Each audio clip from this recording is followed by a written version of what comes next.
Hello, and welcome back to How to Speak Fluent English. If you're new here, my name is Amora, and I'm here to help you on your journey to mastering English. It's wonderful to have you. Have you ever found yourself in a situation where you felt confident in your English skills? You could understand others and express your basic thoughts, but then you wanted to say something specific, a common expression from your own language, and you just couldn't find the right words in English. I've been there, and it can be frustrating. That's exactly what we're going to tackle in today's lesson.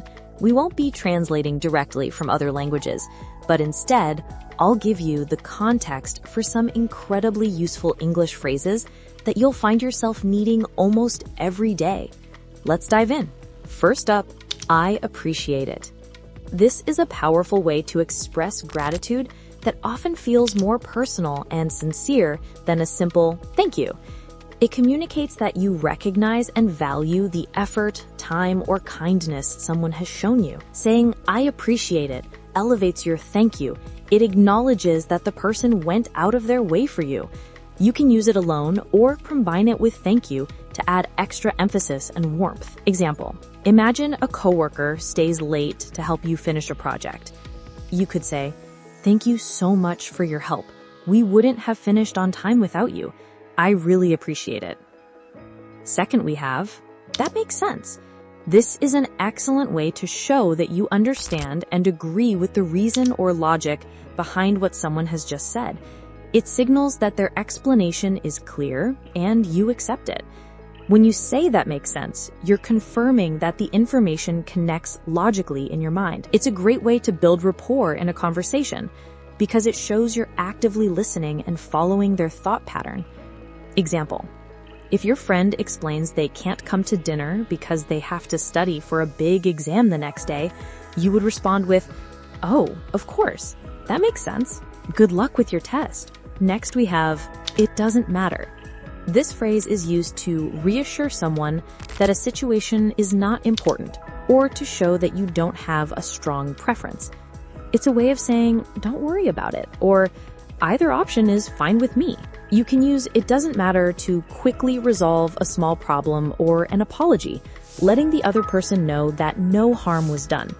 It can also be used to be easygoing when making a decision with someone else. For reassurance, if someone is 5 minutes late to meet you for coffee and apologizes, you can wave it off with a smile and say, no problem at all. It doesn't matter. I just got here myself. All right, moving on next. By the way, this is a fantastic little phrase you can use to smoothly change the subject or introduce a new piece of information that just popped into your head. Think of it as a gentle way to say, oh, and another thing, or speaking of which, I just remembered. You use by the way when the new topic is not directly related to the main conversation, but it's something you feel is important or interesting to mention at that moment. It's very common in casual, friendly conversations. Example, imagine you and a friend are discussing a movie you both saw recently. You might say, the main actor was brilliant in that role. Oh, by the way, did you remember to book the tickets for the concert next week? You've effortlessly shifted from talking about the movie to making plans for the concert. Moving on, we have just in case. You use this phrase to talk about taking precautions for a possible future situation. It's like saying, as a backup plan, or to be on the safe side. Just in case implies that you are being prepared and thinking ahead. The event you are preparing for might not happen, but you want to be ready if it does. It shows that you are being cautious and responsible. Example, suppose you are heading out for a long drive with a friend. You could say, I've packed some snacks and a bottle of water for the trip, just in case we get stuck in traffic. You don't expect to be in a traffic jam, but you're prepared for the possibility. Next phrase we have is in the meantime. This phrase refers to the period of time between now and a future event. It's used to suggest an activity that can be done while waiting for something else to happen. In the meantime helps to fill a gap in time productively or pleasantly. It answers the question, what should we do while we wait? It's a very practical phrase for planning and managing your time. Example, Let's say your boss tells you that the client will arrive for the meeting in about an hour. She might say, "The client will be here at 3 p.m. In the meantime, let's review our presentation one last time." This suggests a useful way to spend the hour you have before the meeting starts. All right, next, let's talk about "I'm looking forward to." This is a wonderful and positive phrase used to express your excitement and happy anticipation for something planned in the future. It's a warm and friendly way to show that you are genuinely pleased about an upcoming event or meeting. Important grammar rule: pay close attention to this. The word "to" in this phrase is a preposition, not part of an infinitive verb. This means that if you use a verb after "I'm looking forward to," it must always end in ing. Example: after a successful job interview, you might write in a thank you email, "I'm looking forward to hearing from you soon." This sounds much more engaged and enthusiastic than "I will wait for your reply." Next, we have "I'll get back to you." This is a polite and very common way to say that you need more time before you can give someone an answer or the information they need. It's a promise to follow up later. Using "I'll get back to you" is a crucial professional and social skill. It allows you to delay a response without being rude or dismissive. You are acknowledging the other person's request and committing to addressing it at a later time once you have the necessary information or have made a decision. Examples: in a professional setting, if your manager asks for specific sales figures that you don't have on hand, you could say, "That's a great question. I need to check the latest report for the exact numbers. I'll get back to you by the end of the day." In a casual situation, a friend asks if you're free to help them move in 2 weeks. You're not sure about your schedule, so you say, "That sounds fun. Let me just check my calendar to make sure I don't have anything planned. I'll get back to you tomorrow morning." All right, next, let's talk about "never mind." Use this phrase to tell someone to disregard what you just said or asked. It's a quick way to cancel a request or dismiss a topic because it's no longer important or relevant.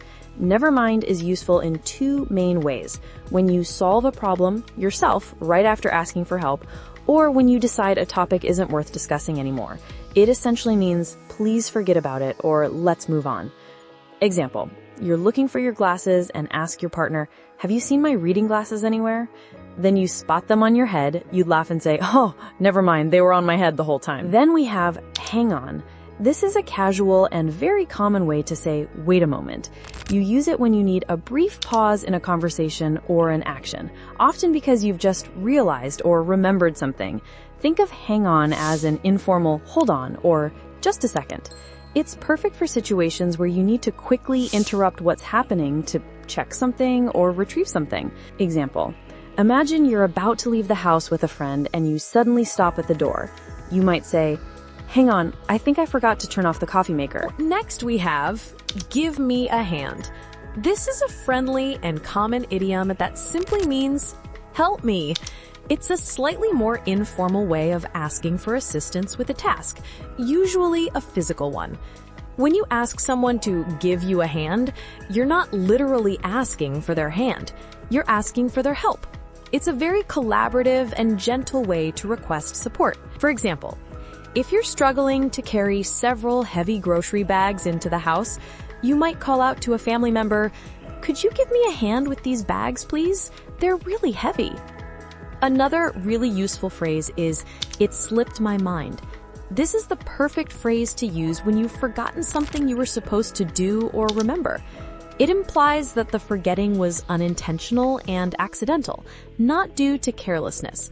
Saying "it slipped my mind" is often a softer and more excusable way to admit you forgot something than saying "I forgot." It suggests the memory was there, but it just temporarily escaped you. For example, you promised to call your friend back, but the day got busy and you didn't. When you next speak to them, you could apologize by saying, "I'm so sorry I didn't call you back yesterday. It completely slipped my mind." And finally, we have "bear with me." This is a polite and professional phrase used to ask someone for their patience while you are trying to do something that might take a little time, like finding information or fixing a technical issue. The phrase "bear with me" acknowledges that you are making someone wait, and you're respectfully asking them to be patient. It's very useful in customer service, presentations, or any situation where you need a moment to get organized. For example, if you're on a video call and need to find a specific file to share on your screen, you might say to the other participants, "I have the report right here. Just bear with me for one moment while I pull it up." All right, that's a wrap for today's video. We've covered some incredibly useful phrases that will help you sound more natural in English. My challenge for you is to pick your favorite phrase from today and use it in a sentence in the comment section. I'd love to see what you come up with. If you found this video valuable, give it a thumbs up. It really helps the channel grow. And if you have any other phrases you're curious about, feel free to ask. I'm already looking forward to our next lesson together. Until then, keep practicing and happy learning.